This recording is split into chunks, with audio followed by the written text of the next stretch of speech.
Second.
To item number 2, board workshop to include discussion of House Bill 3, student outcome goals, fall 2024 update. Ms. Saavedra. Yes, thank you, Trustee Irabali and the rest of the board. We are here with an abundance of staff, all associated with instruction so that they can provide some additional insight. We've also got our data team here to provide information about the accountability system, some of the changes and how that impacts our House Bill 3 goals. Really, the cadence that will follow this morning or this afternoon will be to give you an overview of House Bill 3 and, what's required for us to kind of have in place as a district by law. Secondly, we'll give you an update on where we are. Now that we've looked at 2023 data as our benchmark, and that's the year, if you recall, when all of the changes to the accountability system took place, even though deadlines and so forth were missed by Texas Education Agency, that was still our benchmark data year. And then 2024, we've got our most recent data so we can show you where we are in terms of our House Bill 3 goals that are originally in place. Then the team will make some recommendations on how we might consider adjusting some of those based on the data. And then the last piece will be sharing a proposed calendar with you so that we can begin that conversation in the boardroom on the regular with specific things when we know data will be available and when it would be appropriate for us to update the board. Our questions are going to be on the calendar, what mode, because we always have the board meeting, but whether you all want additional workshops or whether in between some of that time we provide you all written updates. So those will be, options for us to consider. So I'm going to hand it over to Maribel Macias so that she can kick us off. President Irabali, Ms. Saavedra, members of the board, we're here to share with you our HB3 recommendations. And with no further ado, I will pass it over to the team. They're going to go through the cadence of our current HB3 goals. We have baseline data to share with you and our recommendations and proposals. At that time, please give us feedback throughout the process. Again, like Ms. Saavedra said, the calendar is very important to us. We give you all and share information with you all consistently, but we want to make sure that it is in a format, in a mode that makes most sense to you all and that you are able to see the great things and the challenging things that we're doing to adjust to meet some of those, some of the feedback that we receive based on the assessments that we have. So with no further ado, I'm going to pass it over to the team. So you'll be hearing a cadence from our SPA team, which is the data that we've collected, then from academics and school leadership as far as what are we doing with it and what recommendations do we have as we move forward with the 24 through 2027 school year for the HB3 goals. Take it away, team. So just sharing a little bit of our overview for today. We'll just start with about 5 minutes of an overview of House Bill 3. And then we're chunking about 15 minutes per each of our goals and performance measures. At the end, we've got about 15 minutes for monitoring. And so we want to encourage you to share your feedback as we go through it. And ideally one chunk at a time. So the literacy, the math, the CCMR, and the monitoring. And just a reminder that we're not taking any action. This is really just a workshop and for your feedback and discussion so that we can bring a final proposal to you for your consideration. So in front of you, you have a booklet, and we're going to be spending most of our time in here. There'll be some visual behind us just to help us through. But if you open up to the table of contents, our section 1 is 2 pieces. We'll be sharing the current 23-24 data. That'll be on the left-hand side, and on the right-hand side, we'll show a little bit of recommended adjustments of language for some targets for the year 24 through 27. Our section 2 is our monitoring calendar. Our section 3 is what's currently adopted.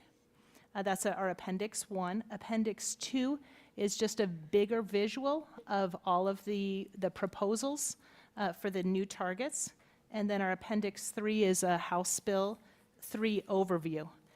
The second page, this is just a reference, but much of our data has a little bit deeper dive. And so these are QR codes and tiny URL links that can show 3 of our dashboards and some of the data in a little more detail.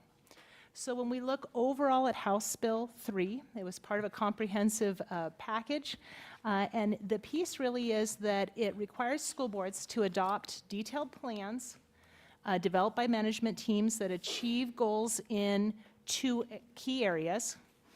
The first one is early childhood literacy, early childhood math, so it's really 3, and then the second part is college, career, and military readiness, and that we review them at least once annually at a public meeting. Our typical cadence of reviewing the whole piece has been a fall and then a spring at the time of taper, but we'll go into more details on the monitoring plan. These are just some of the additional details, and the last tab on TA gives a little bit more detail as to what's involved with House Bill 3 goals. So just as a clarification, you know, we have our strategic blueprint and that we have our strategic levers associated with that, with essential actions, and we have metrics that we monitor associated with that in a much greater depth that really encompasses, I guess, a broader portion of the work that we engage in as a school district as a whole.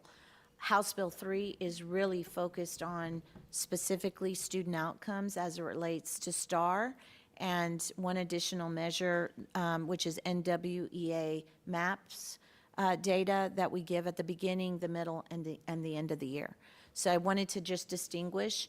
My superintendent's evaluation incorporates House Bill 3 information along with metrics that are associated with the strategic blueprint as well. So this is just a quick visual of the TA templates and the adopted board measures. They were originally adopted January of 2020. That turned out to be a busy year, as you can imagine. In March of 2023, the board adopted some updated outcome goals in progress.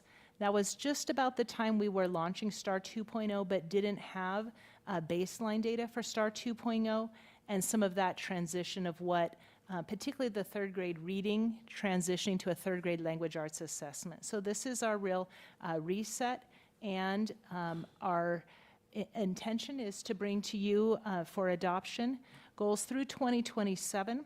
That is the TA refresh timeline. So the TA has set state and federal targets in all of our student groups up through 2027 that we are looking to align with. And just one more clarification, when you think about the reading versus 3rd grade language arts, in the past, 3rd grade was just a straight reading assessment. And then in 4th grade, kids were assessed separately in writing.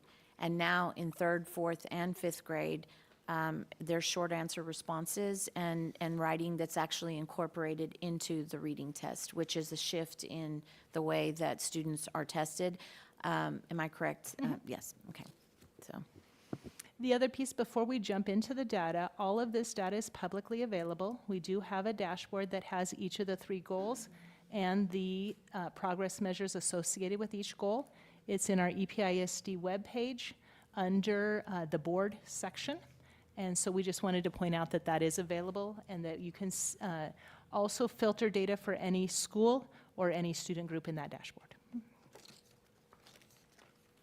So now we're going to jump into early childhood literacy. If you take a look at page, that section, that tab, 2024 update, and go ahead and go to page 3. We're going to take a look at page 3 through 11. So switching to page 4, just kind of orienting you with the way this is set up. On the left-hand side, you'll see a 23-24 update. It'll include a snapshot of what was adopted, a graph as far as the target, and then a summary box at the bottom. On the right-hand side will be what is proposed targets for 24 through 27. In the goals, the 3 main goals, in pink, just as a reference, is the federal state targets that go through 23-27. And so we indicate which ones we are already hitting and which ones we are not yet hitting. And so we did base our proposed targets with that in mind. So I'm going to go ahead and just share a little bit of the update, and then our team will share a little bit about some of the proposed targets and recommendations. So when we look at our third grade literacy, we can see from the data that we are not at the target that was set, but we are slightly lower than the state target. We do see gaps with emergent bilingual and special ed. And then just as a reminder, this data does, we believe, reflects a baseline for the STAR 2.0, which is a new way of measuring. We know that this new test was challenging for students, but it seemed particularly challenging for our third grade students with the components of typing and writing out responses. So and I also want to shed light on the fact that the targets are associated with the meets and masters, not the approaches, right? So it's the meets and masters. That is something that the board wanted to see as part of their goals, rather than charting goals associated with approaches. So it's a higher standard than what the state requires. On the right-hand side, you can see the proposed targets for 24 through 27. The recommendation is to increase from 44 to 50% by June of 2027, with a 2% increase per year. And then in areas that we are below federal targets, they would increase at a higher rate in order to reach the federal target, which would be our special ed and emergent bilingual groups.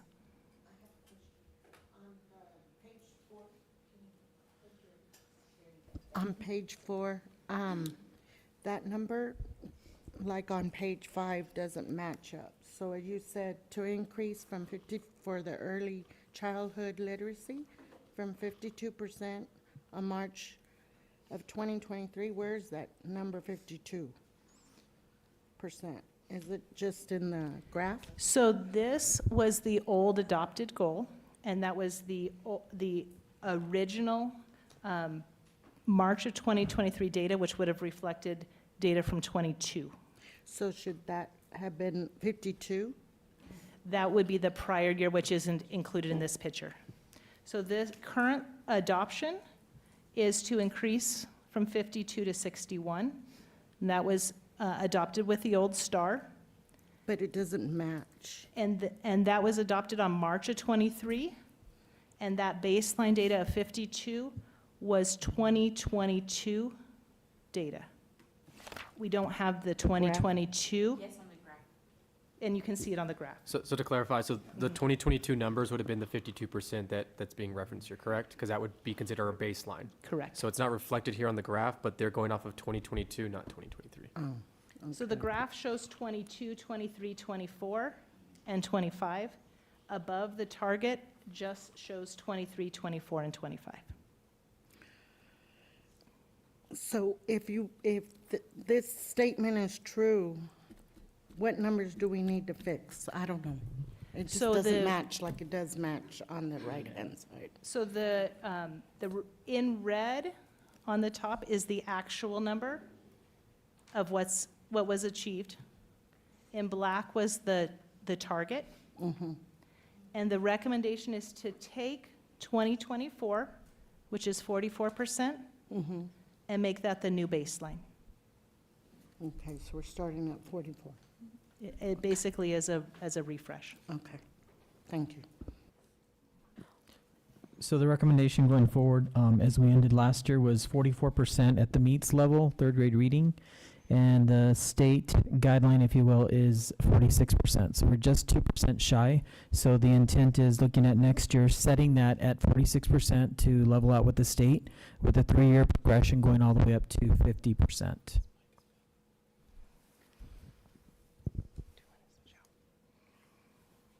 So just to reiterate, so we are currently in 2024 at 44% meets. The state was at 46%, correct? That's correct. That's the state target. We don't have the actual state yet. We'll get that Okay. at taper. But that's the target, right? And so we're at 44, and can you repeat what we're? Yes. So our intent as we start next year is to even out with the state and start right at 46% with a progressive goal that goes up 2% each year over the next 3 years. And our intent is to land at 50% by 2027. Which is reflected on page 5 at the It is on top, page 5. at the top. at the Does that top. make sense now? Okay, perfect, thank you. And if you look below, we break that down a little bit further. When you think about our sub-pops, we've got African American, Hispanic, White, Special Ed, Eco-Disc, and Emergent Bilingual. In the majority of areas, we are meeting the federal goals. So you'll see a pink line, and wherever you see a green number, we have hit that federal target. So we do have some work around special education and emergent bilingual, but we do have plans in place to support teachers and students around that. I do have a question, just for clarification of the board as well. As we think about AI grading did impact anything that was a written response for students at any grade level. The AI grading would have come up, and I just want to share with the board that although there were several student groups that were tested with the AI grading, special ed and emergent bilingual student groups were not tested prior to the state moving to AI grading for short answer responses. And so I think that several districts across the state, the vast majority, saw significant drops in those two student group areas with scores of 0 at high incidence levels for those two student groups. Do have a question on the yearly target. So I see in what was adopted, we're looking at a 9% increase from 23 to 25. And then when we look here, we're much lower at 44% versus the 50%. Is there a reason why we're not anticipating more growth, seeing that there's more opportunity because our numbers are lower? If that makes sense? Because we're at 44%, so there's a lot more growth opportunity. Is there a reason why we're only seeing a 6% increase as our goal over the 3 years? When the board adopted the goals, we were at START 1.0, and there was a wondering if the data was reflective of a single COVID year, and that perhaps we could jump back. And then our data has shown that it is more than just that phenomenon. 2% is typical growth, a typical achievable growth. However, it's always, that's good feedback. It's, if the board determines that the expectation is to reach, a higher percentage of growth over time, that's something that we would work towards. As I said, I think that there's still some significant adjustment in terms of the format of the test, the new scoring methods by the state. And then I would also share that all tests at this point going forward are, 100% online, basically, with very few paper test opportunities. Thank you. Yes. So for the percentages to be at a growth rate of 2%, do we know what that translates to actual number of students? We can get that for you. I'm just curious, just in case somebody asks, it's like, 2% is 1,000 kids, 200 kids, that's all. Okay, thank you. Our average third grade class is how big? We'll bring that back. I would say that at the time that we're bringing the considerations to the board for final approval, we would look at how many does that equal, when we think about the number of third graders that we have district-wide, right? Yes, thank you. And it's about 3,000 per grade level total, and so then 2% of that would be 600? 60? Thank you. If we turn to page 6, the 3 progress measures associated with both early literacy and early math is 1 progress measure for pre-K, 1 for kinder, and 1 for first through third. So the first progress measure for pre-K is to increase the percent on track. 75 is what we achieved. We did exceed our percent on track as identified for our pre-K. And that's, so for pre-K, we use a circle data. So I just want to make sure that the board understands that it's not a STAR-related data. It's circle data that's specific to pre-K and early literacy. And then when we think about kinder and beyond, it's measured through NWEA maps. That's correct. And the proposal that we have, this year we did change the indicator. We were previously looking at rapid letter naming, so we're switching to phonological awareness just because we feel it's a better indicator for literacy readiness. And so this year we will be establishing that baseline, and the goal is to increase 5% by 2027. So again, this year we'll be establishing the baseline, and then next year we will make a recommendation so we can get to that 5% by 2027. If we turn to page 8, our next indicator is for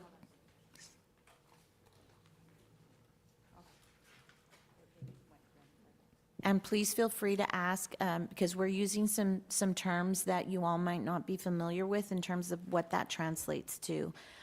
So one of the things that we just shared was moving from rapid letter naming to phonological awareness. Can you give just a very brief, the difference between those two? In terms of phonological awareness, that's really a lot of phonics work to do with kids, with letter sounds and letter identification, which is a precursor to decoding, right? So, when you look at phonological awareness, we're looking at the ability to manipulate sounds. So we're looking at segmenting, how do we break those words apart? How do we put them back together, like blending? We also talk about manipulating and even rhythm, so the kids at that point, they're starting to build that literacy, together, by playing with the words, the sounds. So we feel that prepares them better as opposed to rapid letter naming, which is just recognizing words and letters. So that's why we have that new baseline this year, because we had a different indicator compared to what we're going to have this year. And just to clarify, they're both subsets of the test. So we will continue assessing with rapid letter naming, and we did test with phonological awareness. What we're proposing is that we pull out the phonological awareness is a better indicator of readiness, literacy readiness, than the rapid letter naming. So do they know the letters, and we show them quickly.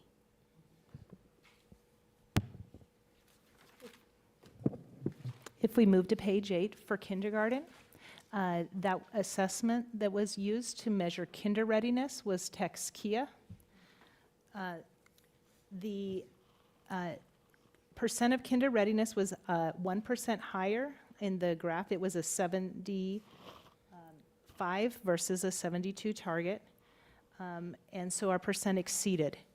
When we look moving forward at the proposed for 24 through 27, there is a recommended adjustment to what we measure. Right. So for this past year, we do have some data which is indicating that our baseline was 39%, or as we move towards MAP, our ideal goal is to be at the 50 percentile growth. So we've staggered that from 39%, 43, 47 to 50, and it would be a shift in the instrument. So we were using TextKia, and we'd move to NWA MAP, which would be appropriate for kindergartners. My question is on these two pages, 8 and 9, that first ribbon up on top where it says yearly target, that's all the other students other than what we have in special ed and emergent bilingual, correct? That would be inclusive of all students, but we are looking at shifting the instrument, so the parameters or goals change as we change instruments. Yeah, so that is all kids. And we used a different instrument before. And so, like I said, we've started using NWEA maps. And so that's why we're creating the baseline targets. And then we're also going to be tracking, differentiating emergent bilinguals and special ed, aside from just all students, correct? Yeah. That's correct. So our Ms. text Saavedra, Kia really assesses how ready kids are when they come to us. It's a little difficult to set targets for kids coming to us more ready, where our NWA map shows the growth throughout their kinder year. So we believe that's a better thing to track Okay.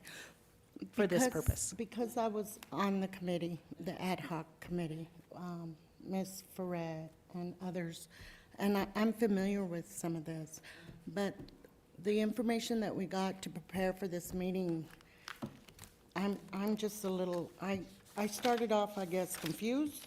I didn't know what we were doing here. I'm just confused. Well, we'll go as slow as we can and also ask as many questions because this is really a discussion.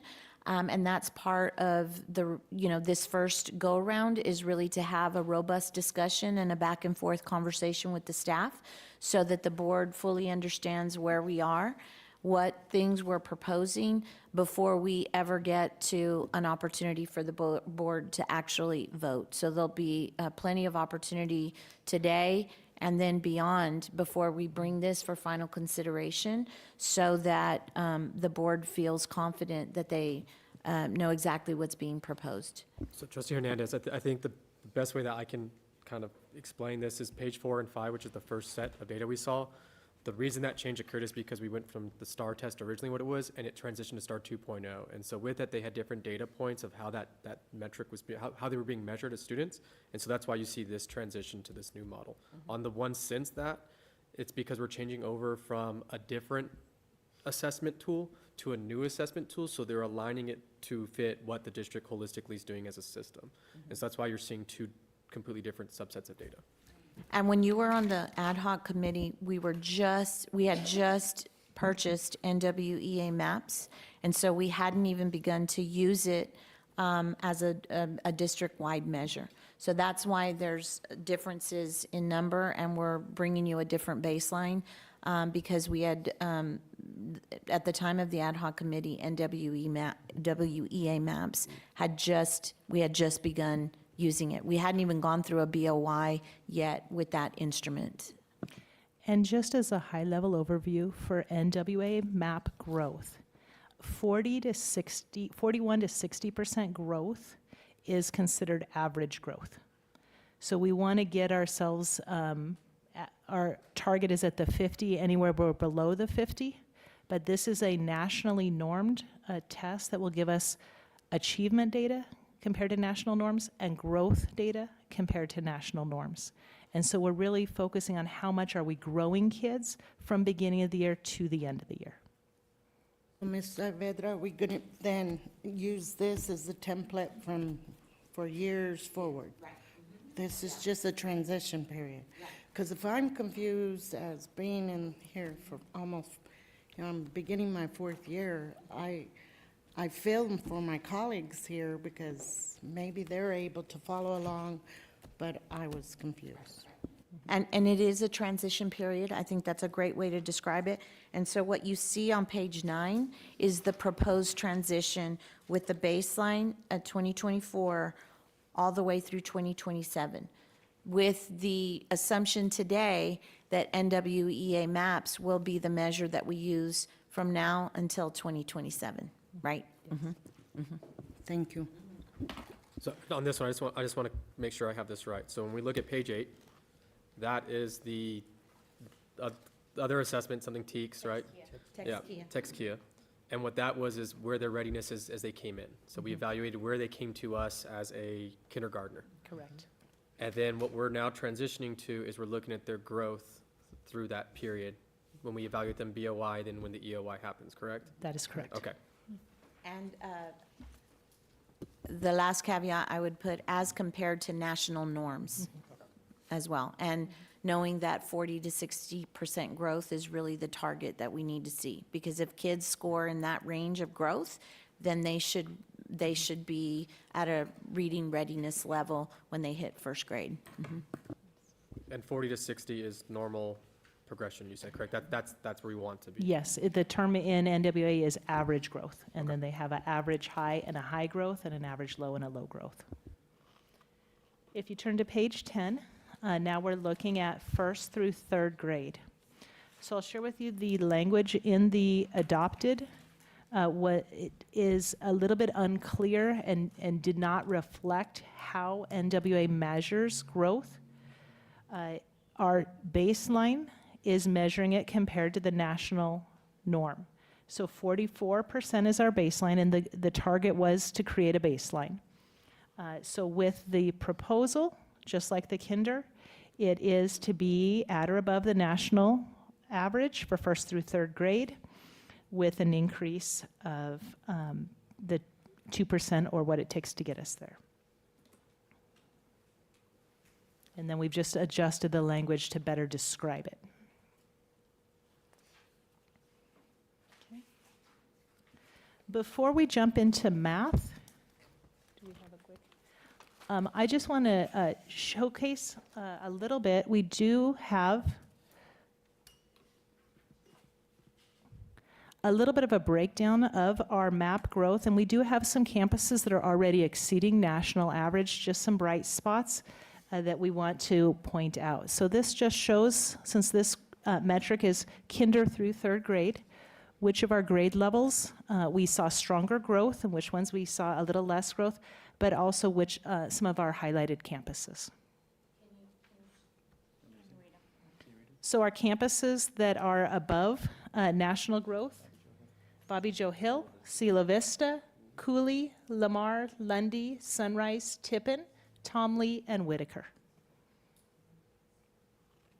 As of the end of the year last year? Yes, this is growth from beginning of the year to end of the year in 23-24.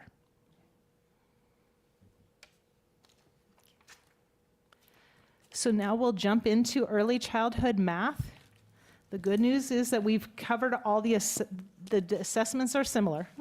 So hold on, do we have any questions over here? Did you all have feel free to ask questions. Yeah. Are you all, okay. Any I just additional wanted to make feedback, sure. just early childhood literacy as a whole. Yeah. All right. So this particular slide is not in their booklet? Correct. Okay, We were trying to keep left and right and not get too busy. right. But we wanted you to have a visual of this as well. And I can provide you these visuals that they're sharing with you in the board update so that you have them for,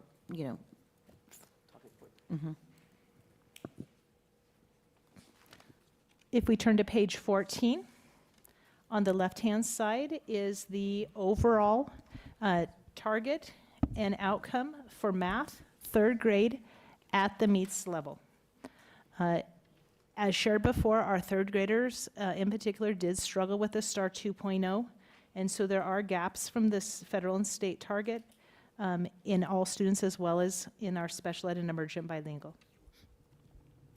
So on page 15, we are proposing that as we're going forward, that we are looking at that state target of 49%, and we are aligning to that. And so we would be, if you can see in 25, our target is 40%, in 2026, 45%, and getting to the 49% of the state target in 27.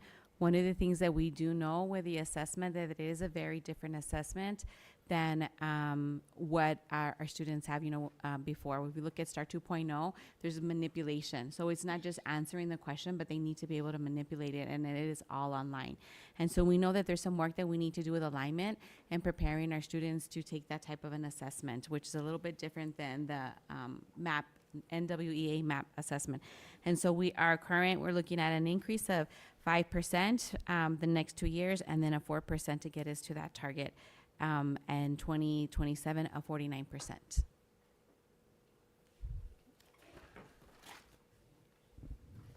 If you take a look at page 16, now we're going into mathematics for our pre-kinder. Again, this circle is the assessment that is being assessed. And our students did exceed the target in 24. And so just to clarify some of the language on page 17, we have all pre-kindergarten, but we know that we have 3-year-olds and 4-year-olds. So you can see the language, we've adjusted it to the 4-year-old students. And with our baseline of 86%, we're looking at an increase of 1% next year, well, 1% over the next 3 years to get us at 89% by 2027. So what's the breakdown? Like why, if we have such high numbers for pre-K kiddos, and I understand the evaluation is a lot higher from pre-K as compared to a third grader, right?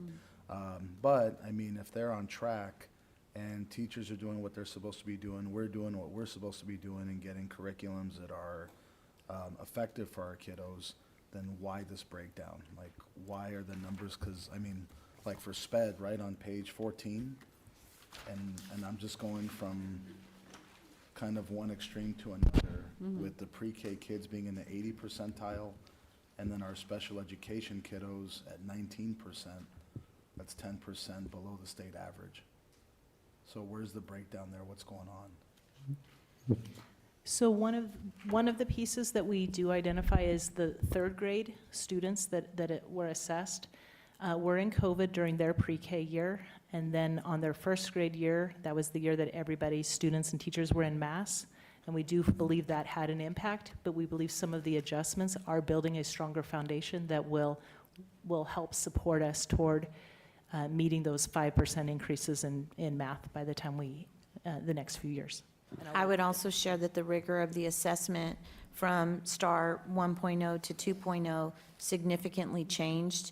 Again, so you've got kids in the queue with early numeracy during the COVID years, then an increase in the expectations from the state in terms of how students are assessed in math. So I do think that across the state, there was a significant drop. And, our trends mirror the trends of the state. So, Completely multiple choice? No, no, there's a short answer, yes. Yes. And so one of the things too, it's we look reading at- too. I mean, it's all word problem based. So we look at our early childhood is number sense, right? Progress, and we get to third grade, the test is problem solving. Are they able to read the problem, decompose it?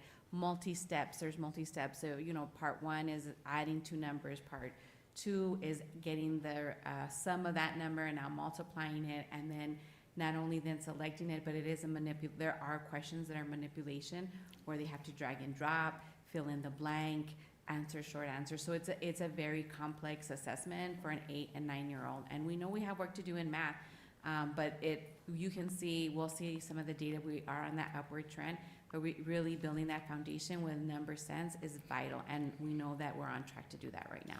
Is AI grading any of the math scores, or is it just the reading, writing scores? Just reading, writing? Yeah, the AI really impacts the language arts assessments, and this year significantly impacted the 5th grade science test as well.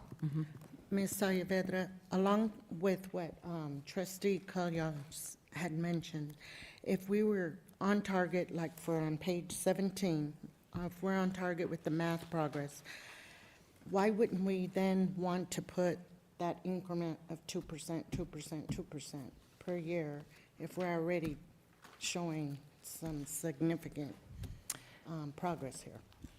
So while that is a possibility, we get closer and closer to 100, so our ability to increase becomes a little bit less. When you start at a lower number, increasing 2%, but when you're already so close to 100%, that made it a little bit more difficult. However, I mean, that is absolutely feedback for us to take in consideration from the board, that rather than our target being 89%, would we look to round it to a 90% or just, slightly above, so that we're working towards a higher expectation? So, I mean, that's just something for us to consider as we think about, because I do believe that, we believe that it's doable. And as Ms. Garcia said, there is a lot of work to do, but building the foundation, the fact that the high-quality instructional materials that support the curriculum are going to be critical to really having kids adjust to some of the manipulation that's required, on the assessment. So we do believe we're well-positioned to be able to meet those targets. So if it's the board's kind of desire for us to look a little beyond 89%, I mean, that's certainly feedback that we want from you, so that we can set the targets, with good goals in mind, stretch goals, but achievable goals as well, right?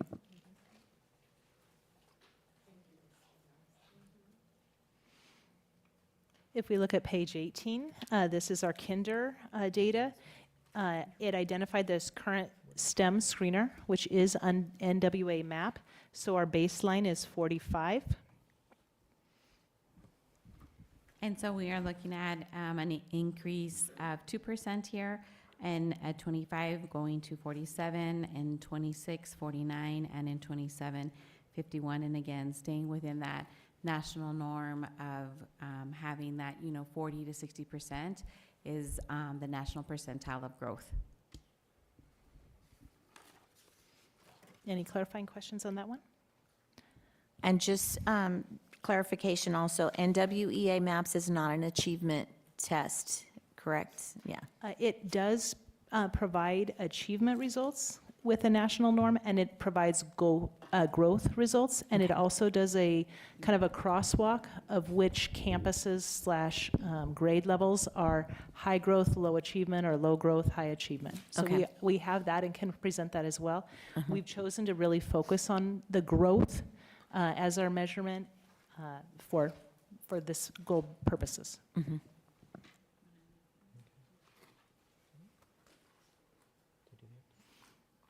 I would put a note, just so that as we present to the board where we are, beginning of the year, middle of year, and end of year, that we include some of the crosswalk between the growth and the achievement, right? Absolutely.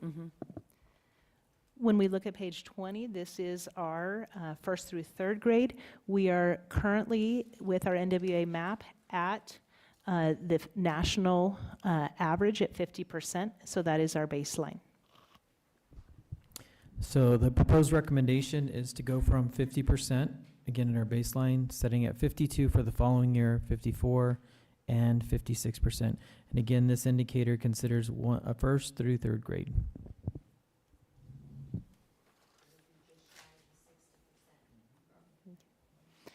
And just so you have it as well, on math, you can see currently by grade level band what our percent for growth is. All of our grade level bands are within the 40 to 60%, and we do have some highlight campuses, which are Bobby Joe Hill, MacArthur, Clendenin, Cooley, with above the average band. Hart, Hawkins, Areta, Lamar, Lundy, Mesita, Newman, Nixon, Polk, Putnam, Stanton, Sunrise, Tippin, Torres, Whitaker, Zavala. And so 4 of those campuses, Cooley, Lamar, Putnam, and Sunrise, are more than 10% above that national.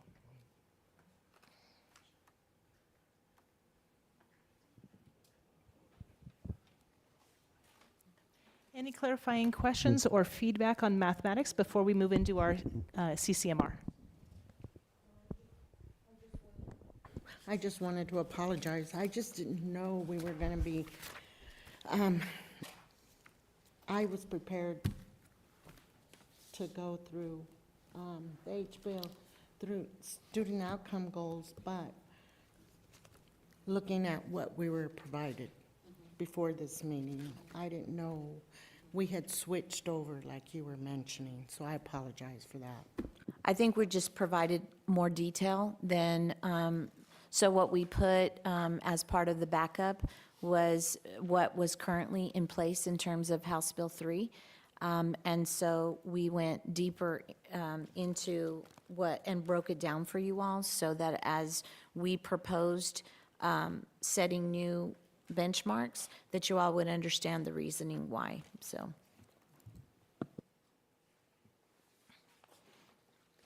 All right, beginning on page 23, we have our third goal, which is our college career military readiness. And on this one, the adopted goal is not the accountability goal. It is the focus indicator, which is all of the accountability measures with the exception of college prep.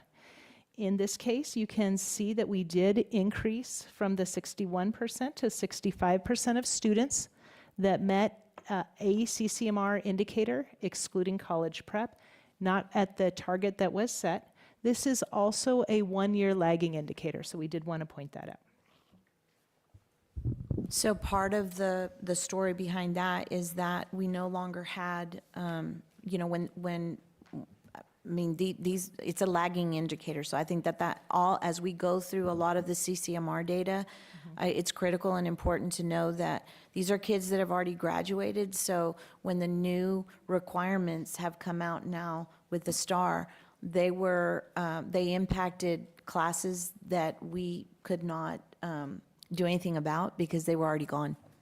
So we will start to see a difference in the numbers beginning with, this year's class, right? So this year going forward, you're going to start to see, and I think that Mr. Long shared a lot of the information that you're going to see here. He shared at the board meeting last week when he shared all of the CCMR data. So I think that when we think about CCMR, yes, it's a lagging indicator, but we're already seeing the district turn the corner, and we're close to meeting the updates that have, and the higher expectation by the state. Yeah, so exactly. So when I reviewed the whole CCMR, all the indicators with the board last week, if you remember, there's a blue circle and a yellow circle. So the original student outcome goals reflected on page 24 is everything in that circle except for college prep. And as I shared with you, in my opinion, college prep serves a group of students. It definitely is something that, I think we should look at.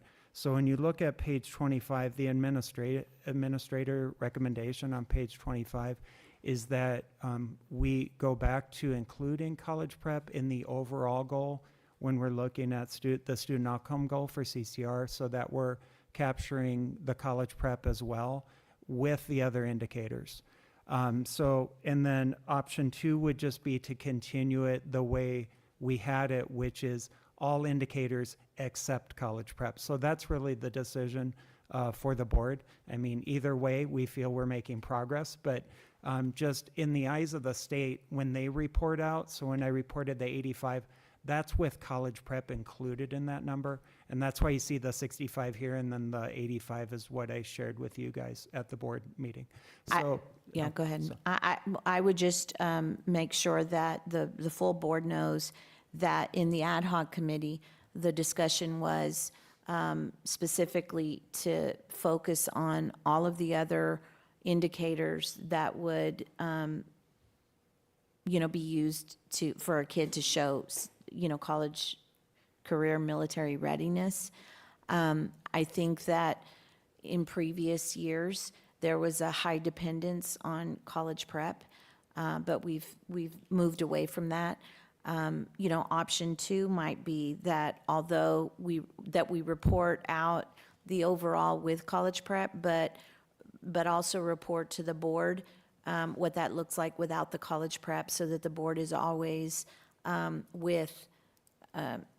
is always looking at data without that college prep, if that's because, that really truly is our last resort to get kids across the CCMR line. It's the last safety net, but we want to, but we're working, and all of our systems are such that kids can meet that well before they get to the point where they have to meet college prep. But it was the desire of the ad hoc committee to have goals without college prep factored in. So I just wanted to make that clear. So those are the 2 options on page 25.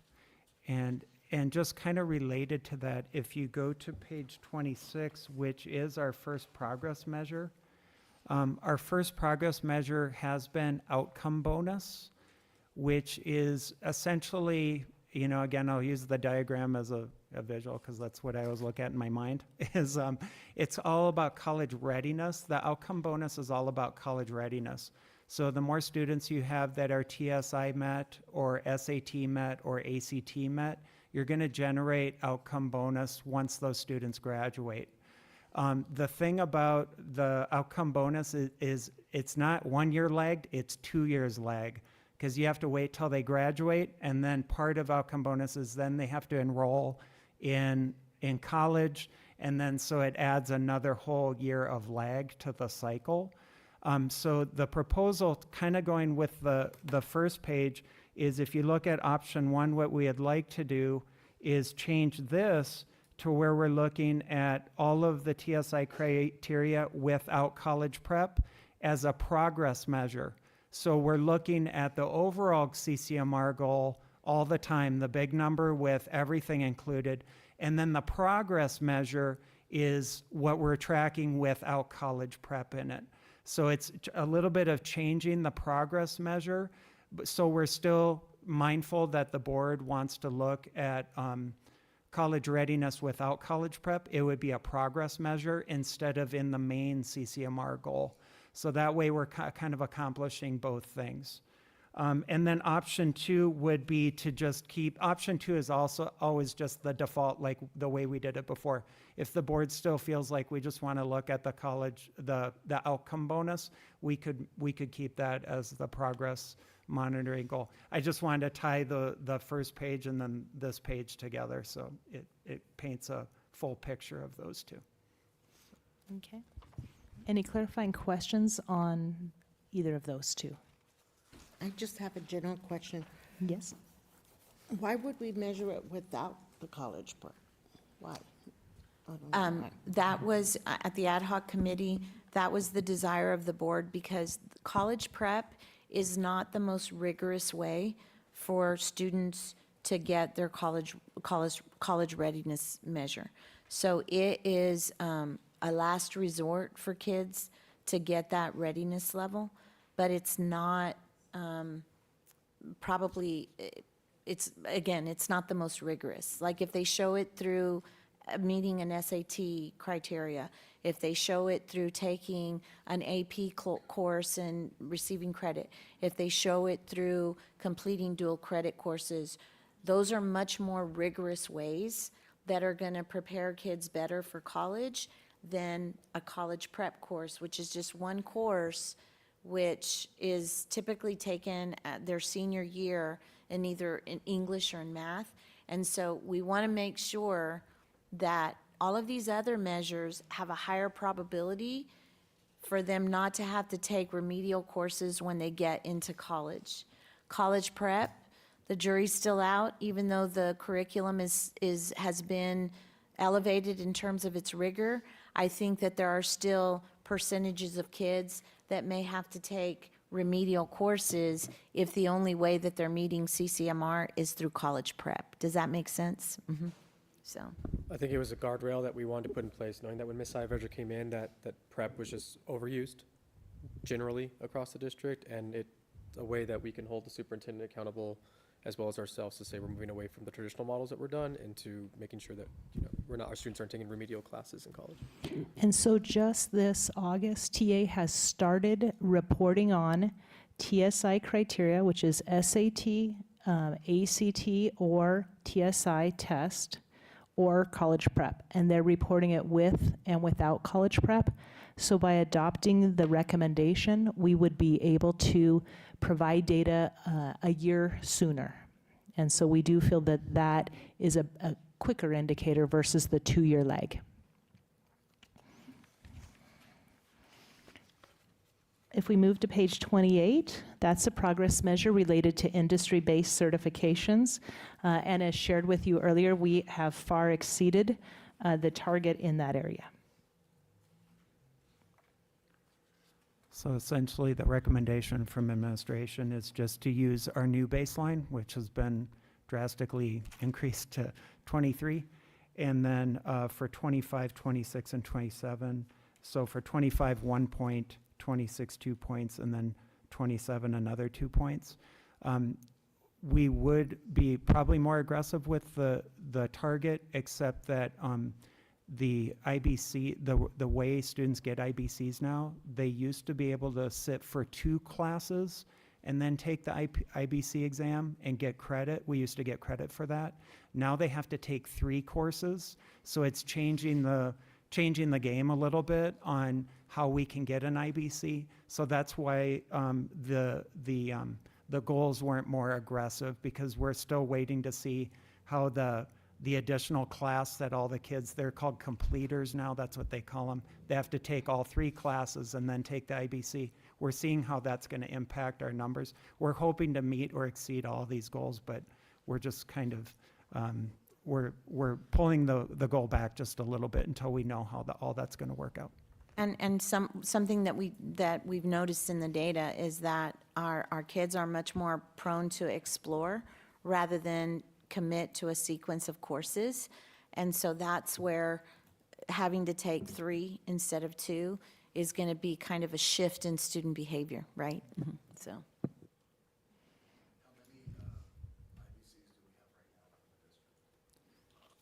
IBC opportunities that can be earned?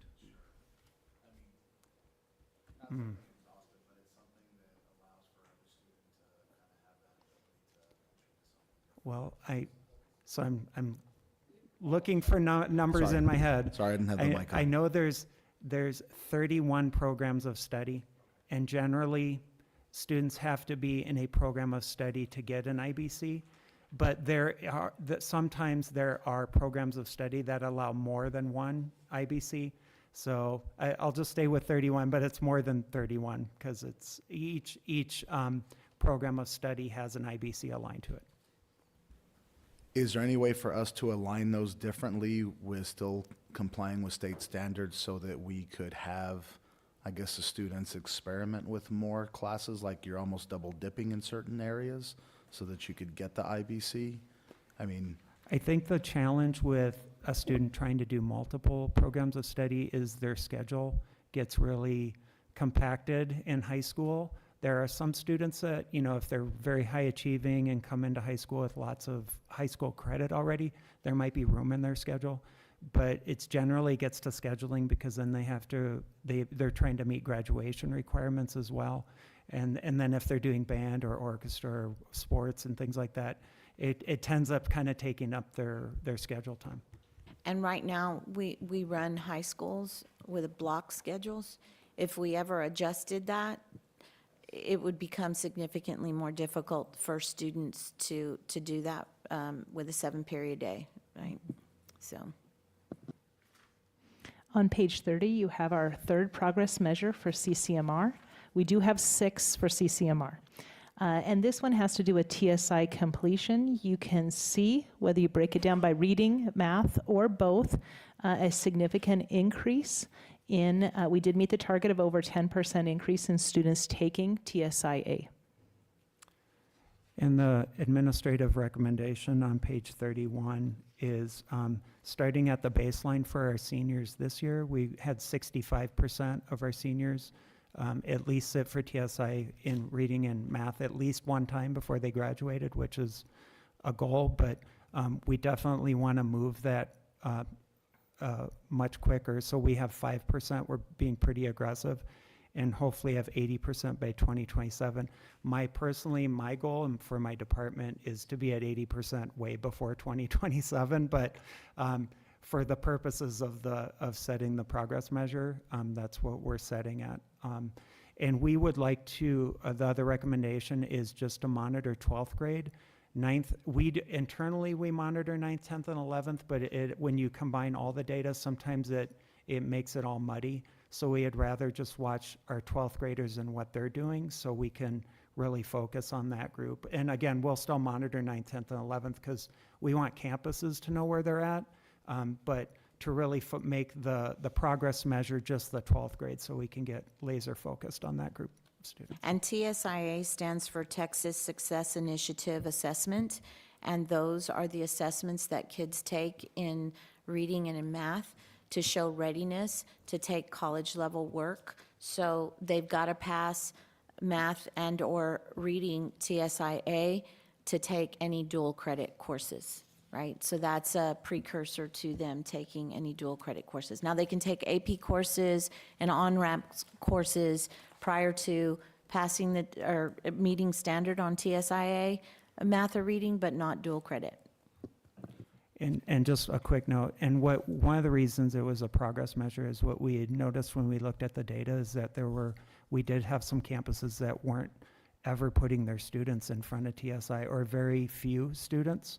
So we wanted to make sure that that was a real, a significant push to get that done, so that all campuses in the whole district are making that like a goal of theirs, to get all their seniors in front of TSIA too. On page 32 is our fourth progress measure, which is SAT average. There was an increase of 11 points in SAT, slightly below target though. And again, recommendation from administration is, instead of looking at the big aggregate number, because we do test all of our students in our district, and sometimes we're always doing apples and oranges about what the state's doing or the region and things like that. We would rather shift to the percentage of students that are getting the SAT score to meet college readiness, and use that as an indicator that we're trying to push, instead of just the overall number.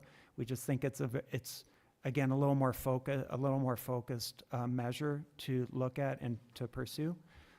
Again, that's the recommendation. That's option one. Option two is always, again, the default. We could just keep the average number for the SAT score. And regardless of which option the board chooses, we would report out both measures. Now we're going to take a look back down to the eighth graders, and for our progress measure 3.5 for eighth graders, we were also using the NWA MAP assessment, and so our baseline for our eighth graders this year is 39%, just slightly below the average growth measure between 40 to 60%. So we now have a baseline of 39%, and our goal for 25, 26, 27 will be a 3% increase over each year. So from 39 to 44, 44 to 47, 47 to 50. We feel that 50 is that sweet spot between the average growth measure, so that we show that our students are moving strategically up target. And just a quick highlight of our campuses. So as we look at some of the campuses that showed accelerated growth, we want to show recognition to Canyon Hills that hit 52%, Navarrete, McGoffin, and YWA are some of our campuses that exceeded the growth of that 39% compared to the norm of all of our schools. If you move to page 36, we have our progress measure 6, which is our eighth grade growth in mathematics. So again, we're creating the baseline of 52% is our baseline in mathematics growth. So the starting point will be 52%, increasing 2% over the next 3 years, from 52 to 54, 54 to 56, and 56 to 80. And we also have a few campuses that we want to highlight that had some accelerated growth this year. Canyon Hills is one of them. McGoffin, Navarrete, and Hartley are some of our middle schools and pre-K-8s that we want to spotlight for accelerated growth. So if they're yellow, they're within the band, but our greens and blues are considered high average, and then Canyon is at the highest level of growth. Yeah.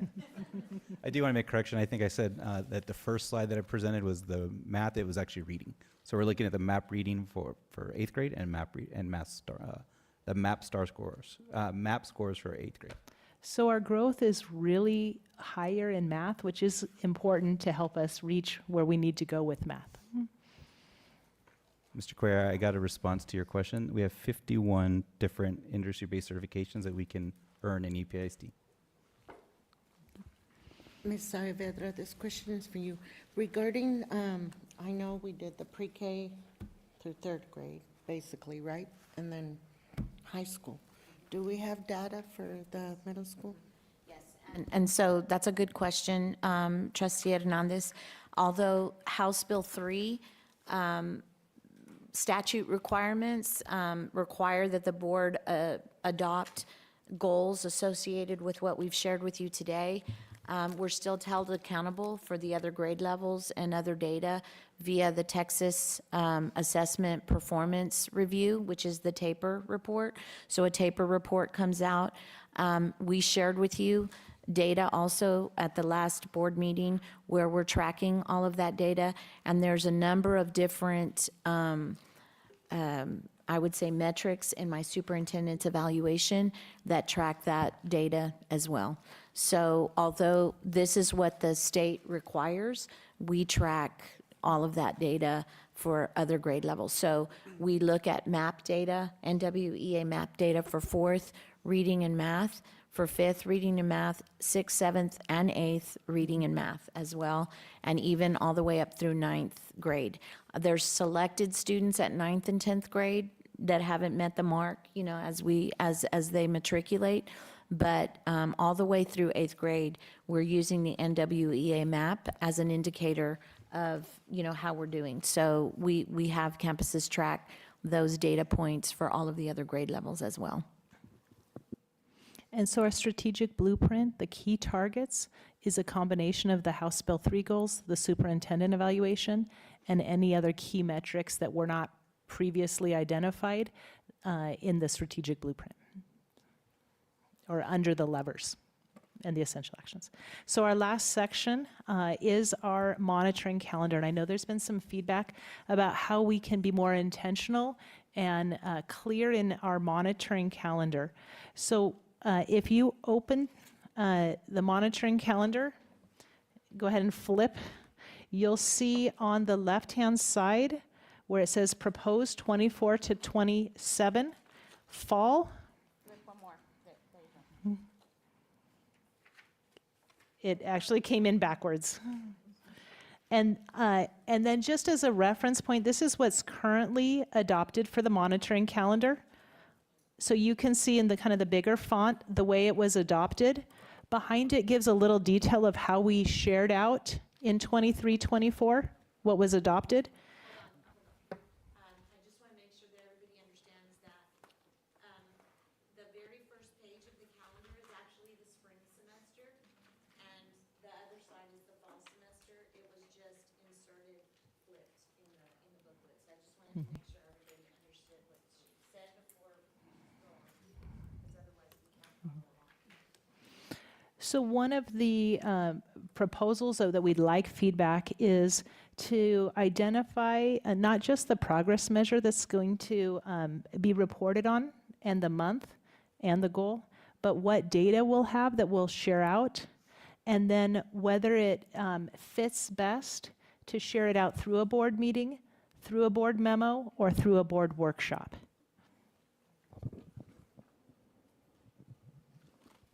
So we want to just give you a minute to look at the proposed. This data piece aligns with when we get different types of data. So as an example, we know that for August, we shared out CCMR at the board meeting, we shared out accountability at the board meeting, and we've shared out our 23-24 progress and a board workshop. We're looking at that being a typical cadence for August all the way through 2027.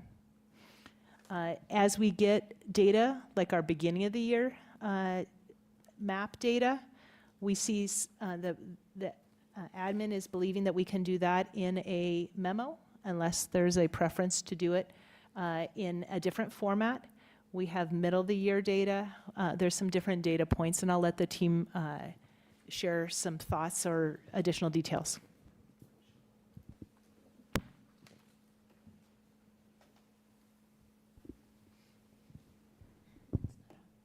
So while they're getting set up, I would share that beginning of the year data as compared to end of the year data is what we would be able to share with you via written memo as we're proposing here. By the time we get to middle of the year data, we can see a much truer progression because kids will have engaged in a full semester of instruction, so 18 weeks worth of instruction prior to sharing the data in open session with you all. So I just wanted to kind of give you that context before Mr. Rosales shares. Also, it's just kind of a big piece if we flip over to spring. February is when we have results on taper. There are components of an annual report, which does include the House Bill 3 updates. So we do see that as a board meeting item, and we also would have our middle of the year data for growth in our MAP assessment. So all of those pieces just kind of come out at around the same time. I have a question. Ms. Saavedra, then, from what you are going to present to us, we took into account this, into this? Okay. And the final results of what we gave you, because what we gave you were proposed, was proposed results based on the raw data that was released by the Texas Education Agency. In February is when the final report is released from the state and by law, from the time that it's released, we have, I think, 60 days to report it out to the public, which is why we would do that report in February in open session here in a board meeting, right? But nothing will change from what we've reported to you already as preliminary. And the reason we wanted to be very mindful is that we've heard that oftentimes you mentioned that you haven't received the data. And we want to make sure that it's very clear of how we do it. So if you go to the third page, what we did is we actually archived how we sent data to you all. So it's a summary of HB3 student outcome goals, 23-24 monitoring plan. This is for this past year. So all of the items that were on the calendar were provided just in different ways. So we want to be very mindful. Whenever we're presenting anything to you, we will place a banner that says HB3. That way you're internalizing that that's the information that we're providing. And that way, like you said, it's very clear and we're able to move forward with what we're presenting, how we're growing, and what we're doing to help our students based on your feedback. It'll help the monitoring piece. So we took that as feedback of how can we do a better job of being very transparent of the information that we provide. Right, because I know that the board adopted the monitoring calendar along with my superintendent's evaluation. And so we did adhere to the calendar, but obviously it was not clear that the board was receiving and in what mode the board was receiving all of the data that was part of the reporting out structure via the monitoring calendar. And sometimes it came from academics or school leadership or the OAT team. So we completely understood how that was not transparent for you all. So we just want to make sure it's a little bit more clear for us and then for you all. I also do want to say, I think the general feeling of the board was more about the conversation being held in a public forum versus a memo. I don't think it was that the information wasn't Yes. provided to us individually. I think it was more that presentation that we had last week was a comprehensive look of all the hard work that's been done over 2 years, 2.5 years. I think that that's more what the appetite is if I could create add all the trustees' responses, and it is about having that public conversation, that public dialogue. And because as I look at this, you know, my initial thoughts, because I just saw this, okay, so take it for what it is I don't know why they all couldn't be board meetings or board workshops, because that gives us an opportunity to have that conversation. It holds us accountable as the trustees to be doing the work that we need to do, as well as informing our public. I'm very happy how that presentation went last week, but I think what frustrated me more than anything else is that people were assuming we weren't doing anything. And that's because we let the community be void of information. It was a vacuum for information, so they just made up their own story, which is we weren't doing anything. But when they finally saw that information was published, we care. We're doing the work. You guys are working really hard. So that's my only initial thought is I think we could maybe do them in the boardroom, because there's a couple months and it's a little overwhelming. We could work through that, but I think for the most part, they can fit perfectly. Right, and I would just, if there's been a proposal for something to come to the board in a memo format, is there any reason why it would be beneficial to move that into the boardroom or not? I mean, I know I gave one example of end of year and BOY, because between the end of the year and the beginning of the year, although we would be able to give you a benchmark, the kids have not received formal instruction for a number of months, right? And so it may not be, however, when you compare beginning of the year with middle of the year, then the kids, that's as a result, that would show growth as a result of 18 weeks of instruction, right? And so I don't know if you had anything Yeah, I was else to just going to add add. that we were thinking that February was ideal because we would have comparative data to take BOY to MOY and then come back with an academic response. So some of these are just sort of the flow of the data. So we thought that a board memo would serve in some cases, like when we do beginning of year map. But we really wanted to be able to speak to you about, where we're at comparatively when we look at BOY, MOY, and how we're responding and what we're going to do going forward.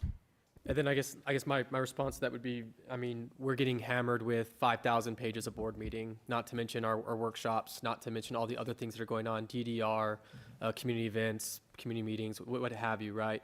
And so by putting it every month, we're going to be following this line, whether we get a memo or not. What if that week I skipped that, I didn't see that one? It at least brings the conversation back to the boardroom. There's an update.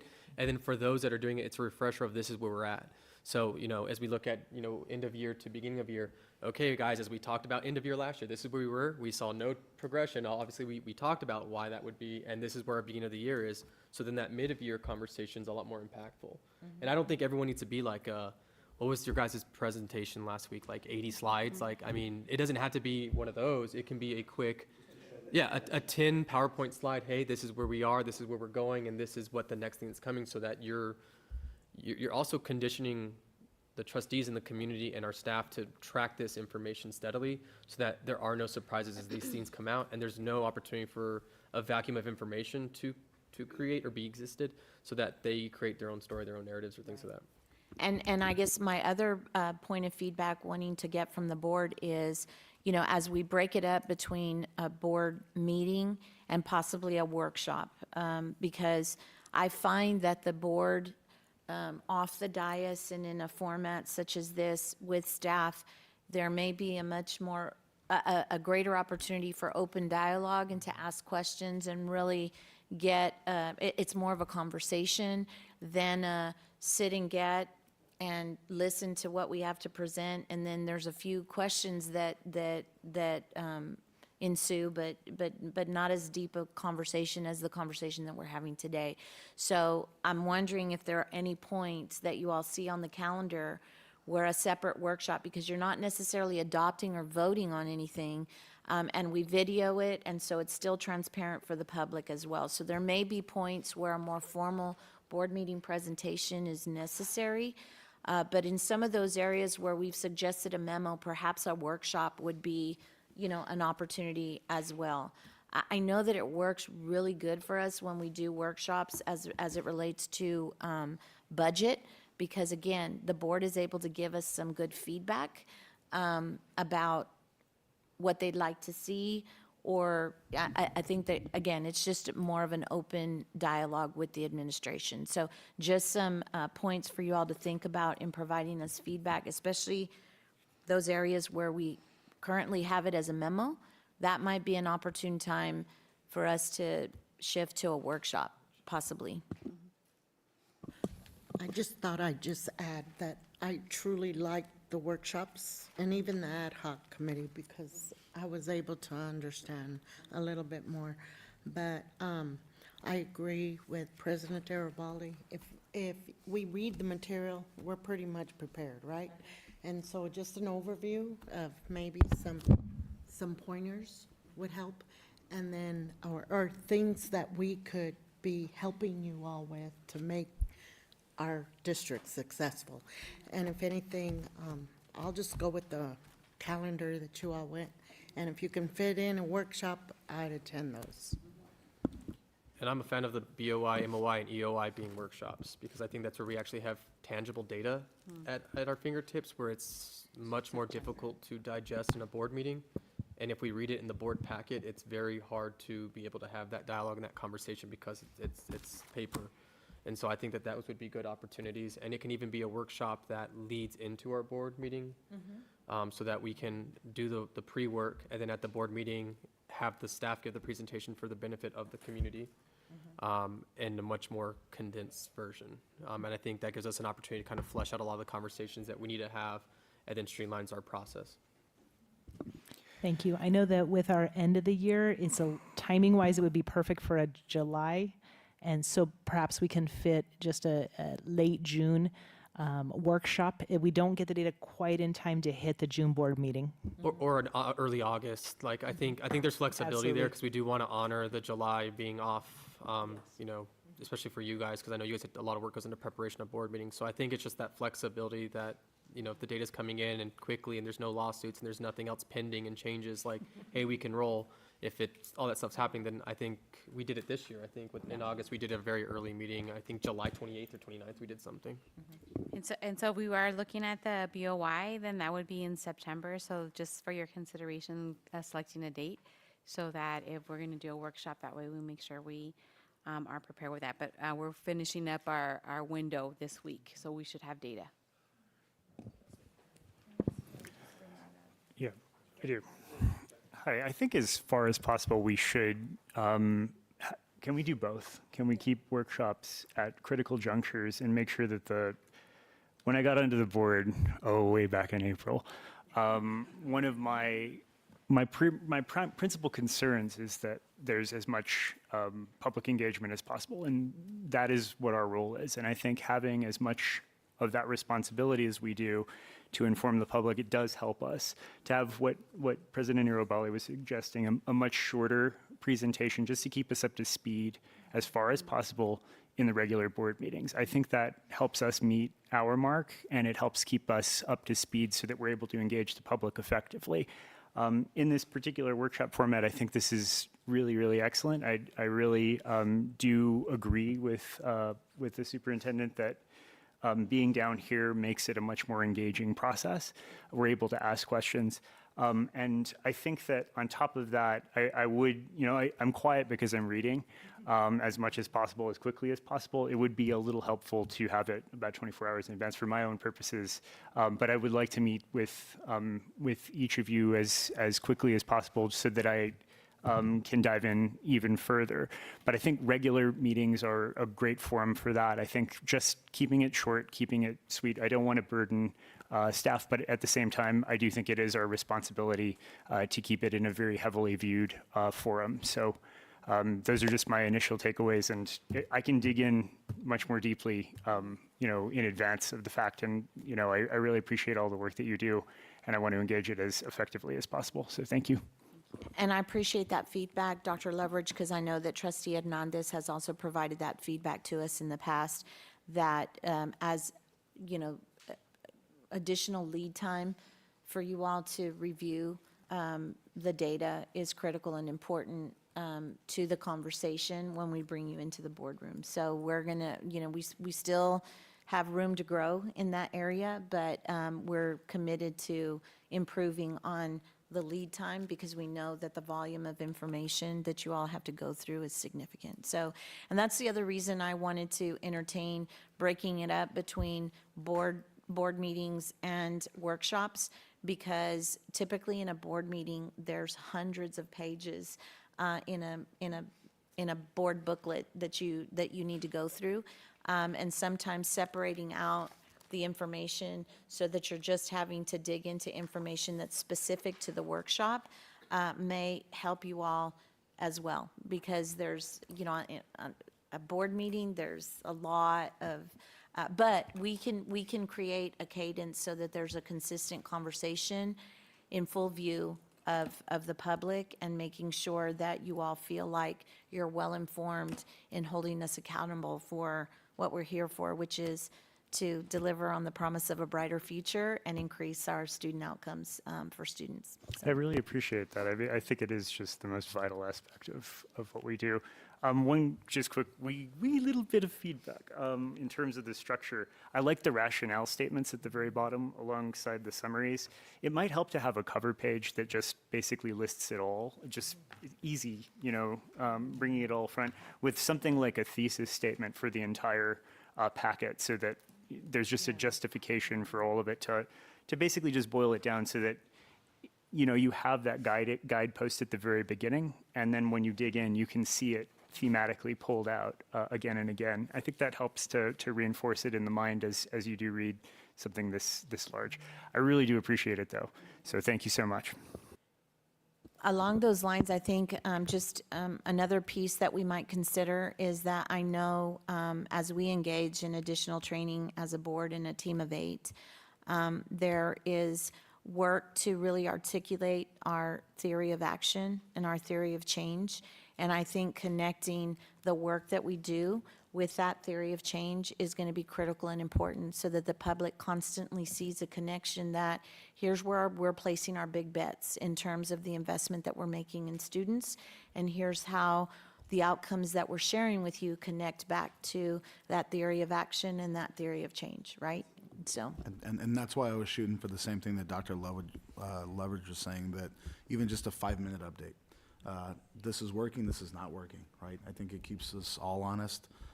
Hate to give you all more work, but in the sense of, if the numbers are going backwards, then there's an issue, right? If they're dramatically increasing at the middle of the year, it's like, wow, this is amazing, and whatever we're doing, we need to keep on doing it. So just my 2 cents. I would like to have that update every board meeting. and as we think about the format, it's about what inputs went in to the system to impact change during this, time period. And what outputs did we see as a result? And if there were not the outputs that we were expecting, then what adjustments did we make to the plan going forward? I think that chunking it in that way is going to be critical and important. Again, not necessarily just for the board, but to help the community kind of connect the dots alongside.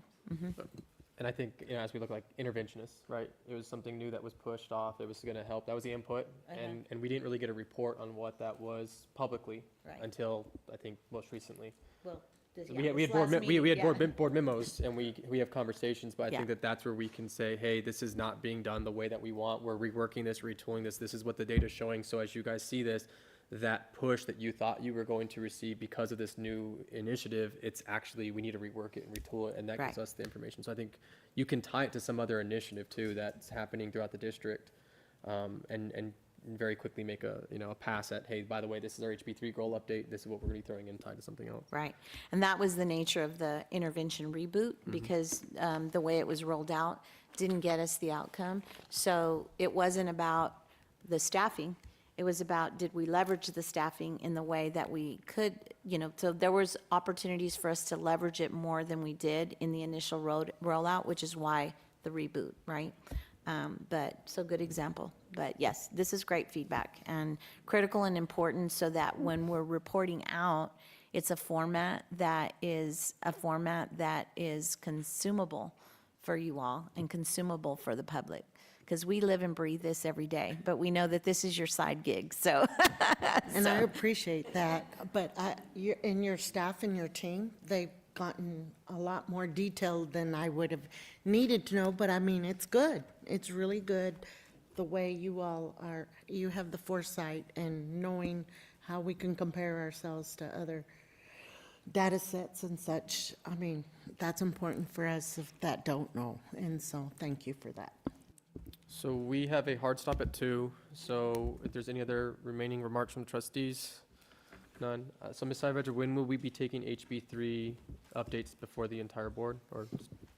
This next board meeting in September, which will be September the 24th, we'll bring those to you. I know that I have my summative superintendent's evaluation on the 17th, and so I would say that shortly after we adopt the House Bill 3 goals on the 24th of September, we want to bring back my superintendent's evaluation with any adjustments that we need to make to the metrics that are currently part of that. So in the interim, trustees, please review the booklet. I know that, it's a lot to take in, and then please get with staff before the board meeting or Ms. Saavedra to see if you need any additional meetings, if you have any additional questions, so that when we come to our September board meeting, we're ready to act and vote on it and move forward on it. So if you guys can help me by doing that pre-work, I'd greatly appreciate it. Before the 24th. The 24th. Yeah, 24th. Your evaluation's on the 17th, right? So shouldn't we already have these adjustments in there? My superintendent's evaluation would have incorporated what's currently in place. because that was the work that we did leading up to. And then, so going forward, whatever you adopt, we would adjust the evaluation to align with what you adopt. One final piece, on September, we're also bringing forward the District Improvement Plan performance objectives and Campus Improvement Plan performance objectives. So we'd like that alignment. So if we adopt both of them, those metrics, we would want them to match. So one of our, for example, one of our performance objectives is third grade at the meets level. And so we would reflect the 25 target in that. Okay, with that, I'm going to close this meeting out at 1:55. Thank you, everyone. It was a great workshop.